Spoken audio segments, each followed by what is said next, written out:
Good evening, my dear friends. Tonight I want to share with you a technique so quietly powerful that, when I first stumbled upon its full implication many years ago, I sat alone in my room for a long while and let the silence speak.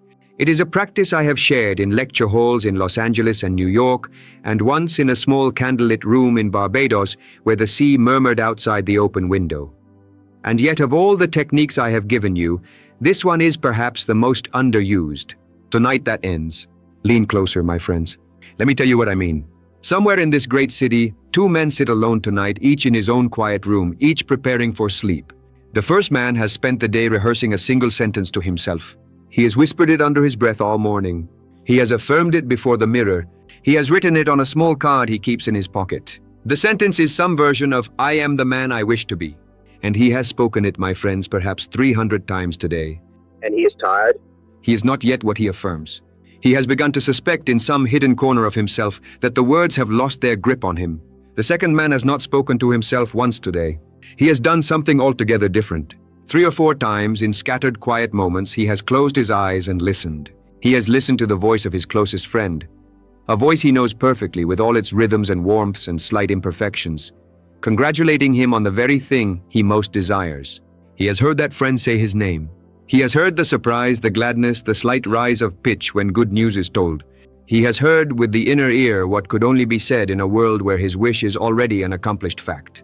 And then gently, he has opened his eyes again and gone about his day. Now mark this carefully.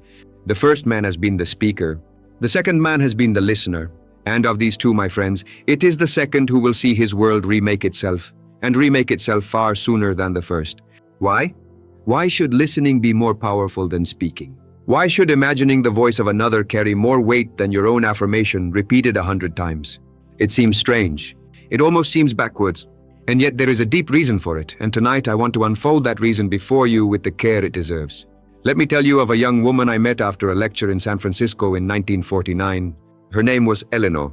She must have been 26, perhaps 27 years old, and she had come to the back of the hall after my talk, waiting patiently as the others filed out, her hands folded carefully before her, her eyes lowered.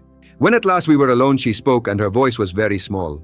She said, "Mr. Goddard, I have been affirming for nearly 2 years that I am married to a kind and devoted man. I have written it, I have spoken it, I have taped it to the inside of my dressing table mirror, and I am still alone. I am beginning to wonder whether I have wasted those 2 years. Now, my friends, I might have told her many things. I might have told her about persistence. I might have told her about feeling. But what I asked her instead was a single question. I said, 'Eleanor, who in your life would be the very first to telephone you the morning after your engagement is announced?' She thought for a moment. Then she answered, 'My Aunt Beatrice. My Aunt Beatrice would call before breakfast. She has been waiting longer than I have.' I said to her, 'Eleanor, tonight before you sleep, I want you to do nothing other than this. I want you to hear the telephone ring. I want you to hear yourself answer it. I want you to hear the voice of your Aunt Beatrice on the line. And I want you to hear her say to you exactly what she would say in such a moment. Hear her warmth. Hear her tears. Hear the particular way she would say your name. Hear the questions she would ask. And then hang up the phone in your imagination and fall asleep in the warmth of that conversation. Do not affirm anything to yourself. Do not declare anything. Simply listen. Let her be the one who tells you. For 7 nights, do nothing else.' Eleanor went home. 3 months later, I received a letter. Within 5 weeks of that first night, she had been introduced to a gentleman through a mutual acquaintance. A kind and devoted man, as she put it, almost in the very phrase she had once tried so desperately to affirm. They were engaged within the year. And the first telephone call she made on the morning after the engagement was, of course, to her Aunt Beatrice, who said almost word for word what Eleanor had heard her say 100 times in the dark months before. Now, why did the conversation succeed where 2 years of affirmation had failed? I will tell you why. When you affirm to yourself, "I am married to a kind and devoted man," there is in some hidden chamber of your mind a quiet voice that answers back, "But you are not." The mind that affirms knows it is affirming. The mind that affirms is split. Half declaring, half doubting, half pretending. This is why so many of you have spoken kind words to yourselves for months and watched nothing change. The act of affirmation in itself can sometimes affirm the very lack you wish to dissolve. You cannot fully fool the speaker because the speaker knows what he is trying to do.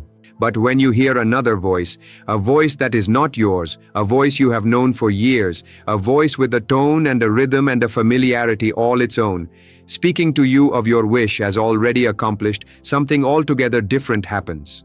You become for a moment the listener. You are not arguing with yourself. You are simply being told. And the subconscious mind, my friends, accepts what is told to it by an outside voice in a way it does not accept what it is told by the speaker himself. This is a strange, deep peculiarity of the human soul, and it has been known to the wise of every age. We believe what is said about us by others more readily than what we say of ourselves. The technique I am giving you tonight is simply the inner application of that ancient truth. Now mark this further. The second-person voice does something the first-person voice cannot do. It places your wish into the social world. When you affirm I am rich, it remains a private declaration sealed inside your own mind with no witnesses. But when, in your imagination, your sister telephones you and says, I cannot believe what has happened to you this year, you are doing so wonderfully, then your wealth has, in a quiet inner sense, already been witnessed. It has entered the world of other minds. It has become, in the small theater of your imagination, a public fact. And the law, which responds to the inner state, accepts that public fact and proceeds to manifest it in the outer world to match. This is why this is why I have always said that the imaginal conversation is the master technique. Direct affirmation is for the day, the imaginal conversation is for the night, and for the deeper hours of practice. They are not the same. Affirmation seeks to convince the self. The conversation simply receives news from another. And news, my friends, is impressed upon us with a force no self-persuasion can match. I want to give you 3 principles about this practice. 3 things you must understand if you are to wield it well. The first is this. The voice must be a voice you actually know. Do not invent a stranger praising you. Do not imagine a faceless crowd applauding you. The conversation must be with someone whose voice you can clearly hear in your own mind. A friend, a parent, a sibling, a colleague, a beloved teacher from long ago. The reason is simple. Your subconscious mind is a remarkable connoisseur of voices. It knows your Aunt Beatrice. It knows the slightly nasal quality of your old school friend. It knows the deep warmth of your father's laugh. When such a voice speaks to you in imagination, it carries the full weight of all the years you have known it. It is not a fiction. It is a remembrance, slightly altered. And remembrance, slightly altered, is the very substance of which futures are made. Use a voice you know, always. The second is this. The words spoken to you must be words that could only be spoken in the world where your wish is already an accomplished fact. This is the test of whether you have constructed your conversation well. Many people imagine someone saying to them, I hope your wish comes true, or I am praying for you. This is useless. This is a conversation that belongs to the world where your wish has not come true. Discard it at once. Construct instead a conversation that could only happen after the engagement, after the promotion, after the recovery, after the reunion, after the new home is purchased. Hear questions that would only be asked in such a world. Hear the gentle teasing, the warm congratulation, the surprised gladness, the practical follow-up. And when do you move in? And how did the doctor put it exactly? And what does he say about the spring wedding? These specific, ordinary, after-the-fact questions are gold. They are the surest signature of a wish already fulfilled. Hear them! The third is this. The conversation must be short. Do not construct an elaborate scene. Do not write yourself a play. The most powerful imaginal conversations I have ever known any soul to use have lasted no more than 30 seconds, perhaps a minute, in the inner ear. A telephone call answered. A sentence or two of warmth and surprise. A single specific question. Your own brief reply. And then the gentle ending of the call. That is all. The whole scene need not run longer than the time it would take to sip a small cup of tea. The brevity is the strength. A short scene, vividly lived and frequently returned to, will impress itself upon the deeper mind far more surely than a long, sprawling fantasy. Keep it small. Keep it warm. Keep it specific. Keep it true to the voice. And return to it again and again until it begins to feel, not like something you are imagining, but like something you are remembering. I am reminded now of a gentleman I knew in 1954, a man named Robert, of all things, a businessman in Los Angeles, deep in the kind of trouble that settles upon a man when his trade has been failing for several years and he has not the means to begin again. Robert was nearly 58 years old, and he had begun to suspect in his most private moments that he was a man whose best years were behind him. He came to me after a Sunday lecture and asked, with the directness of a tired soul, whether the law could be made to work for a man as worn as he was. I did not give him affirmations. I did not tell him to repeat anything to himself. I asked him instead, Robert, who is the one man in your professional life whose telephone call would mean to you that everything had turned around? He thought for some time. Then he said, "There is an old colleague of mine, a man named Walter, who long ago told me he would one day bring me into a much larger venture if I should ever need it. We have not spoken in 11 years. If Walter were to telephone me, I would know that the long winter was over." I told Robert to hear that telephone ring. I told him to hear Walter's voice, a voice he knew well, with all its particular gruffness and its slight East Coast inflection. I told him to hear Walter say, after the briefest of greetings, "Robert, I have been thinking of you for some weeks now. I have a thing I would like to put before you. Are you free to meet me at the end of next month?" I told Robert to hear his own voice answer calmly, gladly, to hear the few minutes of conversation that would naturally follow, the practical questions, the dates, the place, and then to put down the receiver in his imagination and to fall asleep in the warmth of the call having been received. For 33 nights, nothing in Robert's outer world changed. He wrote to me at the end of the 4th week and said, "I am persisting, but the silence is heavy." I wrote back and told him only this: persist. The seed is in the ground. You cannot dig it up to see whether it has sprouted. On the 35th day, my friends, Robert's telephone rang. The caller was Walter. The conversation that followed was not word for word what Robert had imagined. But it was close enough that Robert told me afterwards he felt almost as though he had heard the call before. He felt, as he put it, entirely natural. There was no shock, no amazement. He answered the telephone as a man answers a call he has been quietly expecting for some weeks. And the meeting at the end of the following month produced the venture that carried Robert through the remaining productive years of his life. That feeling of naturalness, my friends, that quiet, almost casual recognition when the manifestation arrives, is the signature of the law fulfilled. Shock and amazement belong to the man who has stumbled into something. Naturalness belongs to the man who has impressed a state. And the imaginal conversation, lived again and again with the proper voice, is one of the surest ways I know to impress a state into the very depths of your being. Now let me give you the practice plainly so that you may begin tonight. There need be no elaborate preparation. You need only your bed, your pillow, and a few quiet minutes before sleep.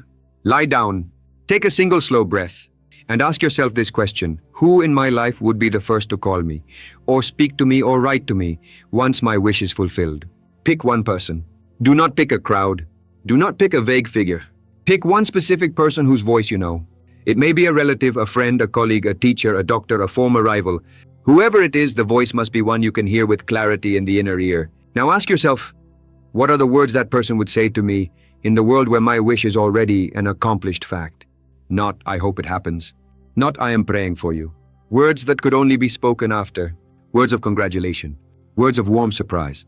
The particular small questions only an intimate would ask. Compose in a few moments a short conversation. Perhaps 4 or 5 sentences spoken by them. 2 or 3 replies from you. No longer than that. Then close your eyes and hear it. Hear the voice. Hear the rhythm. Hear your own brief answers. Stay in the conversation only long enough to feel the warmth of it spread through you, the gladness, the relief, the quiet gratitude. And then, holding that feeling, allow yourself to drift towards sleep. Do not analyze. Do not wonder how it will all be arranged. Carry the feeling of having just been congratulated gently down into sleep with you. The seed has been planted. Your work is done. You may use the same conversation with the same person night after night. There is no need for variety. Indeed, the same well-loved conversation returned to over many nights will impress itself far more deeply than a different one each evening. Persist with it until it begins to feel like a memory rather than an imagining. That is the moment you will know it has taken root. Now, my friends, let me lift this teaching to its highest level before we close. There is a great mystery here that the world does not see. We are constantly being told who we are by other voices. From the day we first opened our eyes, voices not our own have shaped us. Voices of parents, of teachers, of friends, of strangers, of critics, of admirers. They have told us we are clever or slow, gifted or ordinary, lucky or unfortunate. And we, listening, have become what we have been told we are. The world calls this upbringing. It calls this circumstance. But there is a deeper name for it. It is impression. We have been impressed all our lives by the voices of others, and we have become, in the mirror of the world, what those voices have called us. Now then, ask yourself this. If the voices of others have shaped you all your life when you did not know it was happening, what might they shape if you took up the work consciously? What might they shape if, before you sleep, you let those voices speak to you of the soul you wish to become? Kindly, warmly, as though it were already so. What might be impressed upon you if, night after night, You let your Aunt Beatrice congratulate you. Let your old friend Walter call you. Let your mother weep with relief. Let your colleagues speak of your success as a thing already settled in the social world. You would be doing in conscious imagination, my friends, what the world has been doing to you unconsciously since the day you were born. Only now you would be the author of the chorus. Now you would choose the voices and choose the words, and choose the warmth in which you fall asleep. And you would become, by the same law that has always operated upon you, the very thing you let them say of you.